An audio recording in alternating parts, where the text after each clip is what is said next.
Venezuela es un país que, a pesar de contar con enormes recursos minerales, humanos, hoy llama la atención del mundo por ser un país que está sumido en una crisis económica, social y política de enormes dimensiones.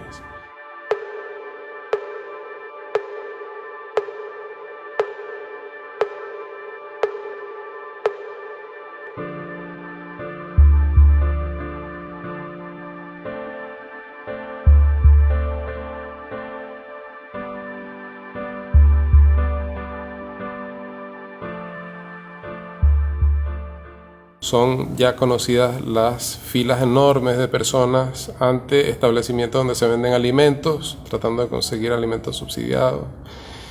Son también conocidas las imágenes de personas cruzando desesperadamente el puente fronterizo con Colombia o cruzando hacia el norte de Brasil. Vemos cómo el país realmente está sumido en una crisis política donde además las masas han tomado desde el mes de abril una violenta protesta en sus manos para exigir la salida del gobierno, y el gobierno ha respondido militarizando el país, suspendiendo las garantías constitucionales, sacando a los militares a la calle, aplicando tribunales militares a las personas que son detenidas por manifestar o por saquear alimentos. Es decir, una situación de una gran convulsión, y ante esto hay distintas lecturas, distintos discursos. Un discurso que nos plantea que lo que se está presentando en Venezuela es un nuevo fracaso del socialismo, de la izquierda, de los grandes medios. Aquellos medios como Russia Today o Telesur, que son afines al gobierno, y aquellas organizaciones de izquierda que apoyan al gobierno, plantean que más bien todo se debe a una ofensiva del imperialismo. Los Estados Unidos deciden retomar el control de América Latina. Comenzó un proceso desestabilizador para tratar de derrocar al gobierno.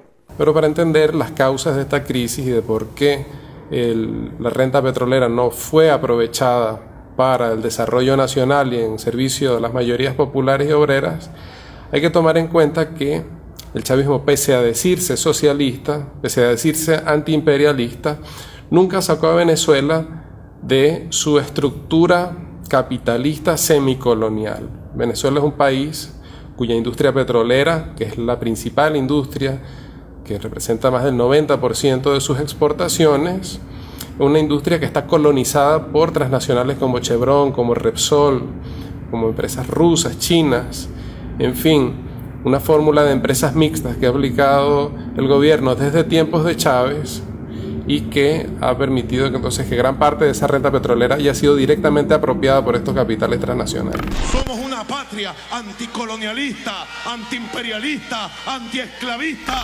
Somos una patria rebelde. Otra parte de la renta se dilapidó en subsidios a las importaciones de empresas tanto transnacionales como nacionales. Por ejemplo, en el caso de la General Motors, recibió más de $6.000 millones en el lapso de una década desde que se implementó un control de cambio. Otra parte, por la vía de la corrupción, fue a engrosar las arcas tanto de la burguesía tradicional como de nuevos ricos de la llamada boliburguesía, que es el sector emergente de la burguesía que está representada en el gobierno. Esto debido a que, sobre todo a partir del año 2012, el diferencial cambiario entre el tipo de cambio oficial y el tipo de cambio paralelo se fue abriendo una brecha cada vez más grande, llegando a la fecha actual donde tenemos un dólar oficial a 10 bolívares y un dólar paralelo a 10.000 bolívares. Esta enorme diferencia, este enorme margen ha alimentado una corrupción terrible y ha acreditado también lo que es parte de esta fuga de capitales, la más grande en relación con la economía, con el tamaño de la economía venezolana, unos $300.000 millones que se han fugado en la última década. Ya en el 2014, antes de que comenzara la caída de los precios petroleros, ya había problemas de escasez de alimentos y de medicinas. E incluso cuando caen los precios petroleros, la situación se torna mucho más dramática porque el gobierno toma una decisión política muy clara, que es la de priorizar el pago de deuda externa por sobre las importaciones de alimentos, de medicinas, de productos básicos que no se producen en Venezuela. Venezuela importa la mayor parte de lo que consume, y entonces al tomar esta decisión, obviamente que la escasez se torna mucho más dramática, la inflación crece, incluso esto se combina entonces con una decisión de imprimir dinero inorgánico sobre la base de endeudamiento de la petrolera estatal PDVSA con el Banco Central de Venezuela. La inflación llega a niveles nunca vistos antes en nuestra historia, de 500% en 2016, más de 1000% calculado para este año. El salario mínimo cae a $1 diario. Y estas son las condiciones de desesperación y miseria a las que son sometidos millones de venezolanos, que llevan a una ruptura política masiva con el chavismo.